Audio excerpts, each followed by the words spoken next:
রাসূলের মানে যদি কাঁদে না তোর মন, মুসলিম নয় মুনাফিক তুই, রাসূলের দুশমন।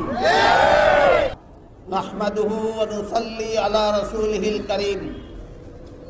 সংগ্রামী সাথী ভাই বন্ধুগণ ও সংগ্রামী তৌহিদি জনতা, আপনারা লক্ষ্য করে থাকবেন কিছুদিন পর পরেই এক একটা কুলাঙ্গার মাথা ছাড়া দেয়, দিয়া নবীর পবিত্র বিবিগণের চরিত্রের বিরুদ্ধে কুরুচিপূর্ণ বক্তব্য দিয়ে থাকে।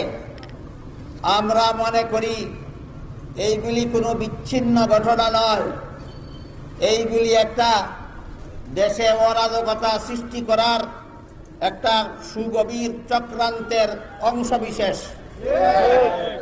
একটা মহল চাচ্ছে বর্তমান দেশের সংকটময় মুহূর্তে একটা যে কোনো রকমের গণ্ডগোল সৃষ্টি করে, নবীর বিবিগণের বিরুদ্ধে কুমন্তব্য করে, মুসলমানদের স্পর্শকাতর স্থান ধর্মীয় অনুভূতিতে এভাবে চরম আঘাত করে একটা রক্তক্ষয়ী সংঘর্ষ ঘটাতে চায়, যেন উত্তেজিত মুসলমানেরা বিচারের দায়িত্ব হাতে তুলে নেয়, আইন হাতে তুলে নেয় এবং একটা মারামারি খুনাখুনির যেন সৃষ্টি হয়ে যায়।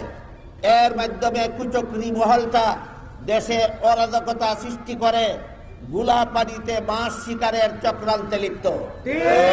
তাই আমরা এইগুলিকে বিচ্ছিন্ন ঘটনা মনে করি না, এইগুলিকে দেশে অরাজকতা সৃষ্টি করার একটা সুগভীর চক্রান্ত বলে মনে করি। তাই ইসলামী সংগ্রাম পরিষদের পক্ষ থেকে আমি সরকারের কাছে, প্রশাসকদের কাছে আকুল আবেদন রাখতে চাই, এদের শিকড় কত গভীরে তা এদেরকে রিমান্ডে নিয়ে উদ্ধার করতে হবে এবং এই চক্রান্তে জড়িত, দেশে অরাজকতা সৃষ্টি করার মতো এই ন্যাক্কারজনক চক্রান্তে জড়িত সবাইকে ফাঁসি কাস্টে ঝুলাতে হবে। সরকার যদি এই অনুভূতিটা, জনগণের এই পরিস্থিতিটা বুঝতে যদি ব্যর্থ হয়, এদের চক্রান্ত বুঝতে যদি ব্যর্থ হয়, আর জনগণ আইন হাতে তুলে নিতে চায় না, সরকারের মাধ্যমে বিচার প্রার্থনা করতে চায়, এই কথাটা সরকার যদি বুঝতে ব্যর্থ হয়, তাহলে পরবর্তী পরিণতির জন্য সরকারকেই দায়ী থাকতে হবে।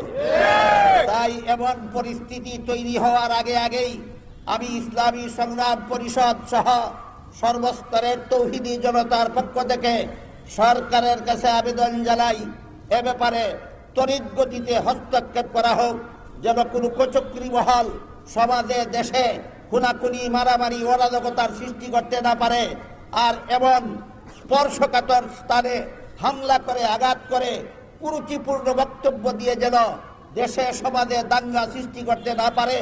সরকার যতদিন পর্যন্ত এই ব্যাপারে ভূমিকা গ্রহণ না করবে, যথেষ্ট পদক্ষেপ গ্রহণ না করবে, ততদিন পর্যন্ত তৌহিদি জনতাকে সাথে নিয়ে ইসলামী সংগ্রাম পরিষদের সংগ্রাম অব্যাহত গতিতে চলতেই থাকবে।